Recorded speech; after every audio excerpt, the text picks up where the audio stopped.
কসর মুসাফিরের নামাজ সম্পর্কে জানতে চাই। কসর মুসাফির অর্থাৎ সফরের একটা বিধান হচ্ছে কসর করা, সালাতকে 4 রাকাতওয়ালা সালাতকে 4 রাকাতের পরিবর্তে 2 রাকাত করা এবং এর আগের বা পরের রাওয়াতেবগুলো না পড়া। এটাই রাসূল সাল্লাল্লাহু আলাইহি ওয়াসাল্লামের সুন্নাহ। কি পরিমাণ জায়গা অতিক্রম করলে সফর হবে, আর সফর হলে তিনি মুসাফির হবেন, মুসাফির হলে তিনি কসর করবেন, প্রশ্নটা মূলত সেটা। সময় দূরত্ব এখানে দুটো জিনিসই একটু ব্যাপক মানে কি বলে যে ইখতিলাফ, কসর এবং কতদিন পর্যন্ত, তাই না? দূরত্ব এবং সময়। দূরত্বের ক্ষেত্রে একটা মত হচ্ছে 48 মাইল, 3 দিনের সফরের কথা বলা হয়েছে। তো যে কোনো মহিলার জন্য 3 দিনের সফর তার মাহরাম না করে, যে হাদিসটা, ওই হাদিসটা লোকে বলা হচ্ছে তাহলে 3 দিন সফর হলে সফর হবে, এর কমে হলে হবে না। আর একদিনে মানুষ সাধারণত পায়দল হেঁটে 16 মাইল যায়, তাহলে 16 মাইল যেহেতু যায় তাহলে 3 দিনে কত মাইল? 48 মাইল। এই 48 মাইল থেকে তারা এই ইমপ্রেশনটা নিয়েছেন। এটা কিন্তু রাসূল সাল্লাল্লাহু আলাইহি ওয়াসাল্লামের হাদিস থেকে না, হাদিসের একটা ইস্তেমবাত। আর 48 মাইল হলো 85 কিলোমিটার এর কাছাকাছি। সুতরাং তারা বলেছেন, এটা অধিকাংশ ওলামারা মত প্রকাশ করেছেন। সৌদি শাইখদের মধ্যে অনেককে দেখেছি, যিনি হিসনুল মুসলিমের রাইটার ডক্টর সাঈদ আল কাহতানি, তারও এই অভিমত, সালাতুল মুমিনের মধ্যে তিনি এই অভিমতটা ব্যক্ত করেছেন। তিনি বলেছেন এটাই আমার কাছে রাজিহ মনে হয়।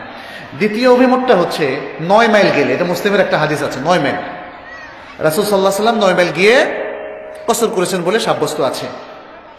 তাহলে 9 মাইল বা 15 কিলোমিটার এরকম বলা হয়। সালাসাতু ফারাসিখের কথাও হাদিসে আছে।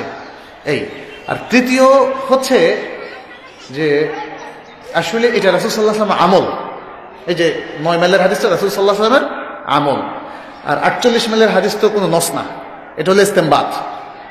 তাহলে সত্যিকার কথা হচ্ছে রাসূল সাল্লাল্লাহু আলাইহি ওয়াসাল্লাম নিজে কিছু ফিক্স করেন নাই, যে কত দূর গেলে সফর হবে এটা ফিক্স করেন নাই। এই মতের প্রবক্তা হচ্ছেন শাইখুল ইসলাম ইবনে তাইমিয়া রাহিমাহুল্লাহ। তারা বলেছেন যেটা ওরফে নির্ধারণ হবে।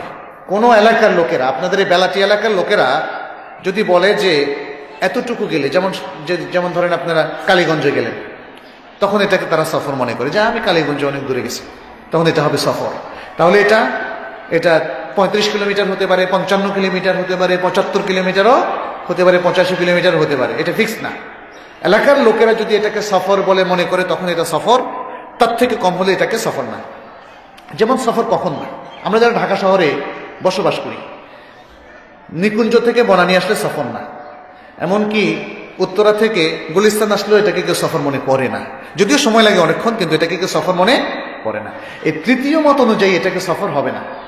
এখন এই 3টা মতের মধ্যে আমরা তাহলে কোন মতটাকে গ্রহণ করবো? আমার দৃষ্টিতে তৃতীয় মতটা সবচেয়ে শক্তিশালী।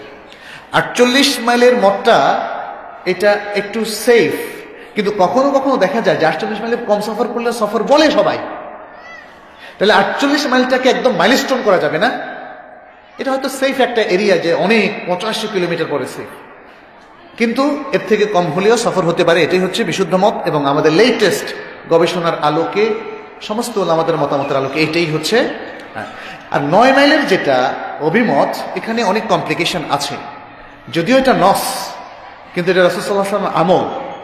এই হাদিসের মধ্যে ক্লিয়ারলি এটা মেনশন করা নাই যে উনি লং ডিস্টেন্সের সফরের উদ্দেশ্যে বের হননি। লং ডিস্টেন্সের সফর যেটা, সেটা যদি আপনি শুরু করেন তাহলে তো 1 কিলোমিটার পরেও কসর করতে পারেন, বুঝছেন না? এই জন্য আমি মনে করি এই তৃতীয় মতটা, যেটা শাইখ সালেহ বিন উসাইমিনের মত, এখনকার অনেক বড় বড় স্কলারের মত, শেখুল ইসলাম ইবনে তাইমিয়ার মত, এই মতটা গ্রহণ করাটাই ভালো। আমরা একদম ফিক্স না করি, সেটা আমরা অরফের সাথে রিলেট করি, দেখি যে এতটুকু। সাধারণত এখন তো জেলাগুলো ছোট, এক জেলা থেকে আরেক জেলায় যাওয়াটাকে আমরা সফর বলি, কিন্তু এখানে মনে রাখতে হবে এখন নরসিংদীর সীমা আর নারায়ণগঞ্জের সীমা, মাঝখানে 1 কিলোমিটার, তো মানে এখানে আধা কিলোমিটার, ওখানে আধা কিলোমিটার, এটা কি সফর হবে? এইটা কিন্তু হবে না। এক জেলা শহর থেকে আরেক জেলা শহর, এটাকে আমরা সফর বলতে পারি, যদিও সেটা 40 কিলোমিটার হয়, 35 কিলোমিটার হয়, 45 কিলোমিটার হয়, যাই হোক না কেন। তাহলে আমরা এটা গেল দূরত্ব।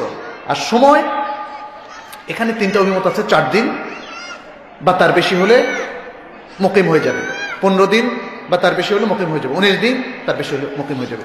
এখানেও সেম কথা। আসলে দিনটাকে রাসূল সাল্লাল্লাহু আলাইহি ওয়াসাল্লাম নির্ধারণ করেছেন না, করেন নাই।